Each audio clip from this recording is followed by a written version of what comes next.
Hi everyone, I'm Hamish Thomson at Best Wines. Today we're here to have a look at our brand new 2022 Great Western Riesling. If you're going to taste along with me, now's the time to pour it out and get ready. Unless you've already done that. So 2022, challenging year here at the winery. We didn't have a lot of fruit, a few condition challenges, but I believe we've pulled a rabbit out of the hat, to be honest. I think this wine looks pretty good considering where it actually started. So pretty late spring, a lot of wind, very cold for a long time. Didn't get a lot of fruit quantity, and a lot of that was down to the weather conditions. So we got a lot of chicken and hen in the end as well, which meant we had a lot more acid. So we've changed the balance of the wine a little bit just to look at that. For those who haven't been here to see Best's, I'm standing in cellar door. This is a spot where you'll come and be entertained by our wonderful staff. So I usually don't, I'll float through sometimes, Ben will float through. Dad will wander through from time to time as well. Righto, let's have a smell. Yeah, pretty typical Great Western sort of lemon citrus nose. It tends to be broader in its character. I find that is a characteristic of not only our Riesling but other Rieslings in this district, so it's a district sort of character.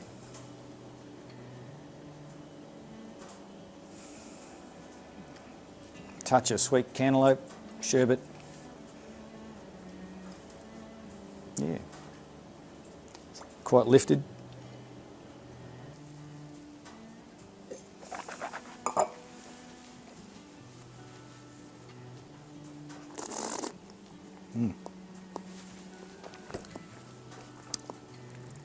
It's quite broad, almost tastes or feels oily on the mouth, but then cleans up down the middle with really good acid. So that oiliness would be a little bit of that residual sugar that we've left in there to balance the higher acid that we got this year. It's not quite minerally, it's got lemony, but it's got a nice cleanliness down the back, which is from that higher acid level. I think it's coming together really nice. It hasn't been in the bottle that long, so it's still improving. So I'm actually excited to see this wine. It's improved, I reckon, in the last 8 weeks from when it was first bottled. It's really starting to look pretty good. If you have a look at it, it's got some pretty serious legs on it, so I think that should actually last quite well as well.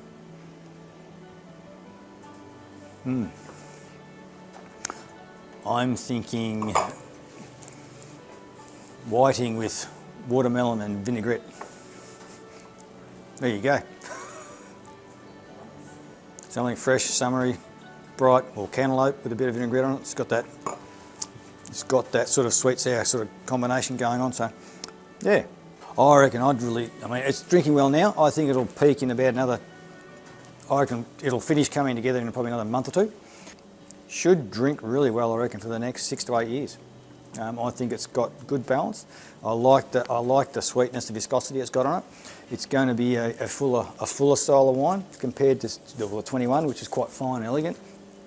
So, I mean, when we get wines here, we don't try and make them something they're not. Every year's different, so we work to make the best wine we can each year. Some year we dry them out a little bit. Sometimes we leave a bit more sweetness in them because they're higher in acid. So every year's different, so we treat the wines differently. We don't try and make the same wines. We almost champion that to try and not emphasise the differences, but to make the best possible wines you can. So this wine is mostly off our fruit, with some from Kimbarra just down the road, and Westgate, who are a couple of local growers, so it's all within Great Western. And then you've got our Rimini vineyard, which is actually just past Westgate, actually, so they're all in a fairly close proximity to Great Western, all to the east and the south of us, and the other two up in the hills. And it also has the house block, or a bit of the house block in it as well. So it's mostly our own fruit with a few patches of others in it. If you would like to get more information on Riesling, our vineyards, or us, please go to our website, bestwines.com. And thank you for joining us, and we'll see you next time.